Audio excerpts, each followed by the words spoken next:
दोस्तों नमस्कार, मैं हूं आर के सिन्हा और आप देख रहे हैं अपना favourite YouTube channel national English grammar.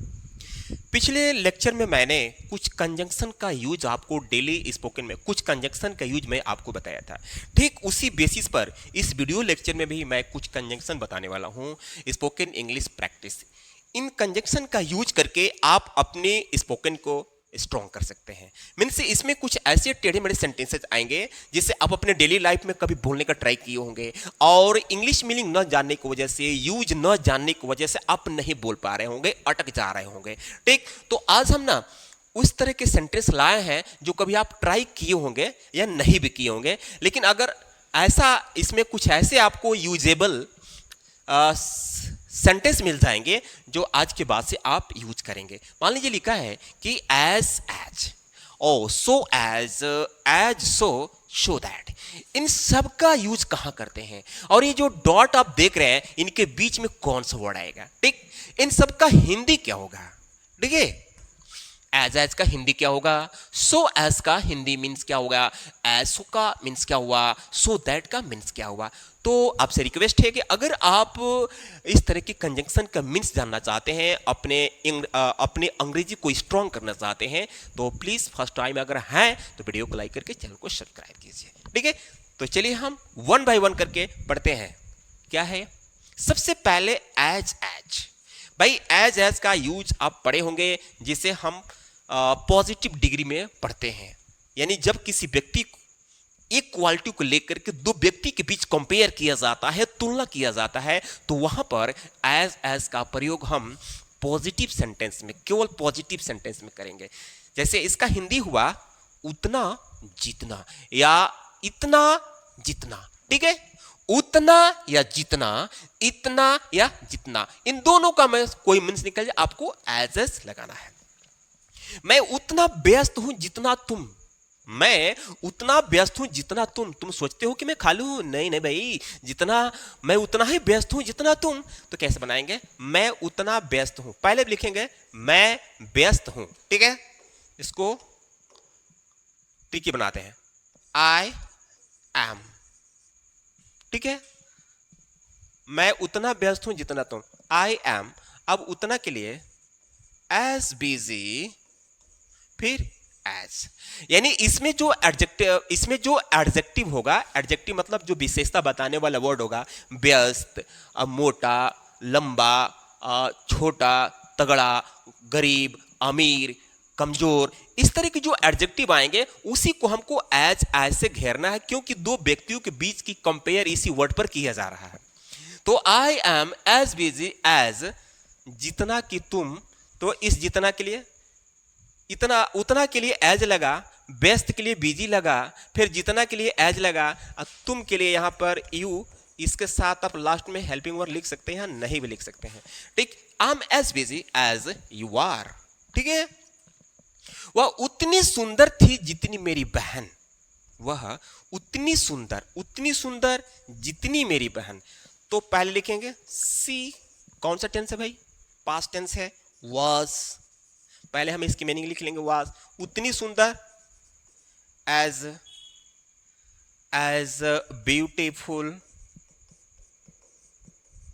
ठीक, एज ब्यूटीफुल। फिर यहां जितनी आ गया, लिखेंगे एज मेरी बहन, माई सिस्टर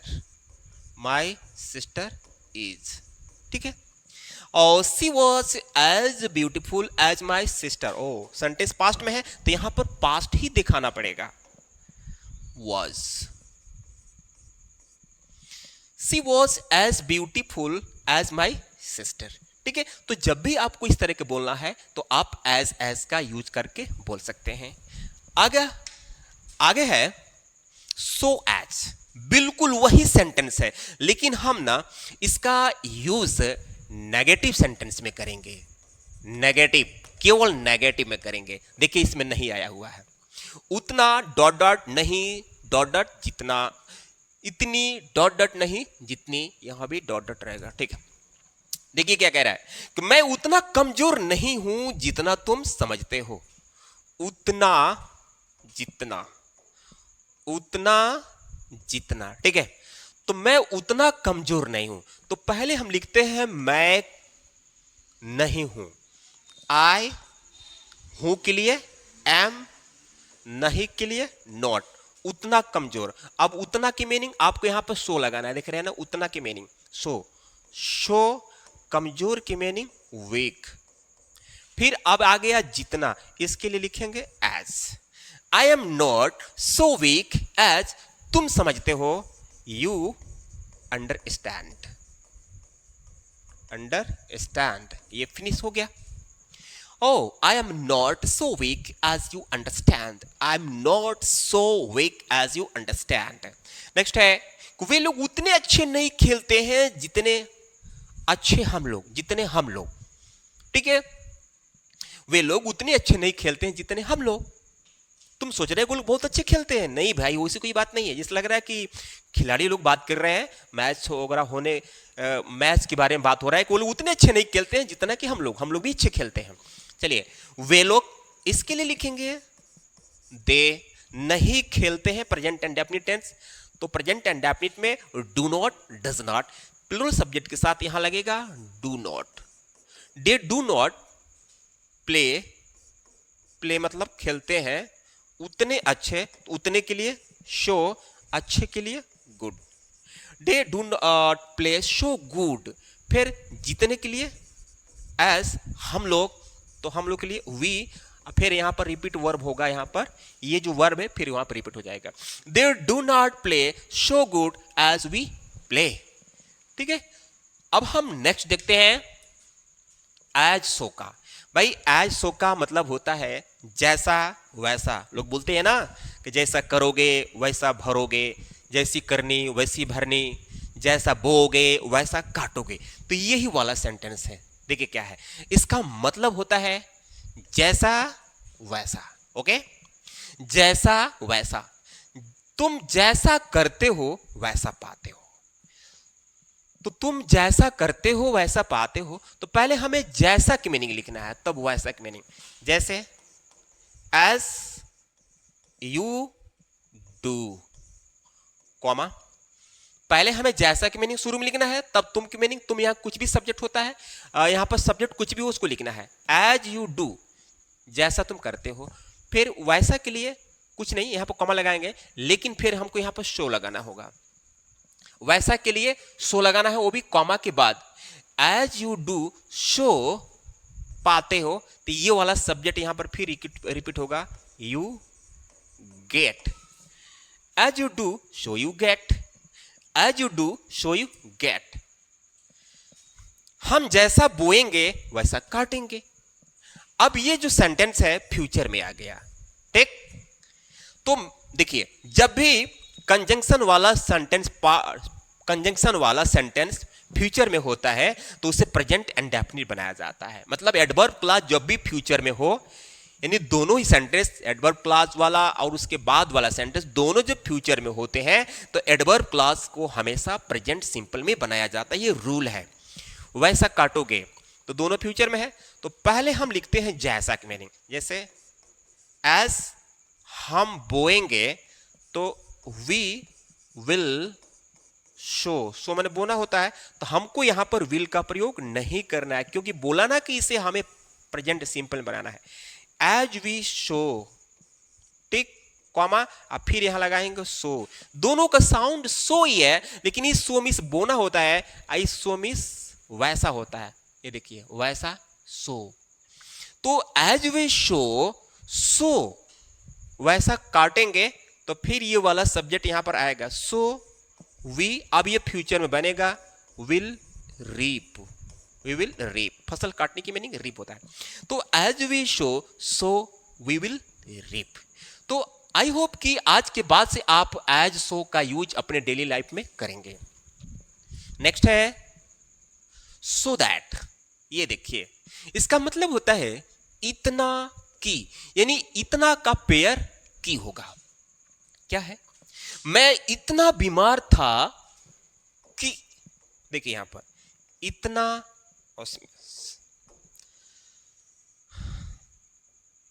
इतना और की, मैं इतना बीमार था कि ढंग से खड़ा नहीं हो सकता था।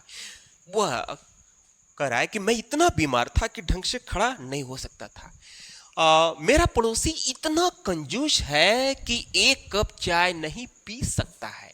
देख रहे हैं ना, इस तरह के सेंटेंसेस अगर आपको बोलने पड़ जाए तो आज के बाद से आप सो दैट का यूज करेंगे। ठीक है, मैं, चलिए बनाते हैं। आई था, वाज इतना के लिए, सो बीमार के लिए इल, और इसकी के लिए दैट। ठीक, तो रूल ये है कि अगर की से पहले वाला सेंटेंस पास्ट में होगा तो इधर वाला भी पास्ट में बनेगा। अगर ये प्रेजेंट में है तो ये भी प्रेजेंट में बनेगा। ठीक, तो अगर ये पास्ट में है तो इधर हम पास्ट में ही बनाएंगे। तो सक्ता शक्ति वाला सेंटेंस आ गया है, तो सक्ता शक्ति की मीनिंग कैन होता है, तो उसका पास्ट हम कुड करेंगे। ठीक है, दैट। तो की के बाद ये वाला सब्जेक्ट फिर यहां पर छिपा हुआ है, तो आपको भले हिंदी में नहीं है लेकिन यहां पर आपको इंग्लिश में लिखना पड़ेगा। आई वॉज सो इल दैट, आई नहीं सकता था, आई कुड नॉट स्टैंड मतलब खड़ा होना, और ढंग से के लिए properly. I was so ill that I could not stand properly. मेरा पड़ोसी इतना कंजूस है कि एक कप चाय नहीं पीता है। तो देखिए, मेरा पड़ोसी ये सब्जेक्ट है, यहां पर छिपा हुआ है, भले हिंदी में नहीं है लेकिन जब अंग्रेजी बनाएंगे तो ये वाला सब्जेक्ट यहां पर दोहराना पड़ेगा। मेरा पड़ोसी, ठीक है। तो माई नेबर, ठीक, ये सेंटेंस प्रेजेंट में है। इज इतना, सो कंजूस के लिए माइजर, अब दैट के लिए दैट।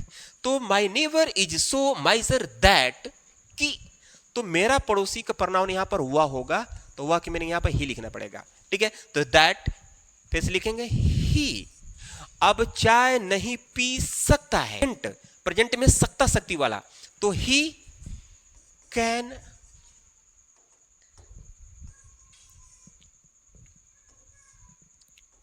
ठीक है, तो यहां लिखेंगे he can not take, take मतलब पीना के सेंस निकल जाएगा, can not take a cup of tea, हो गया। तो my neighbour is so miser that he can not take a cup of tea. तो फ्रेंड्स, आई होप कि ये जो अभी कंजंक्शन आप पढ़े हैं ये अपने डेली लाइफ में आप यूज करेंगे। इस तरह के सेंटेंसेस जब भी आपको बोलने पड़ जाए तो आप इनका यूज करके बोल सकते हैं, लिख सकते हैं।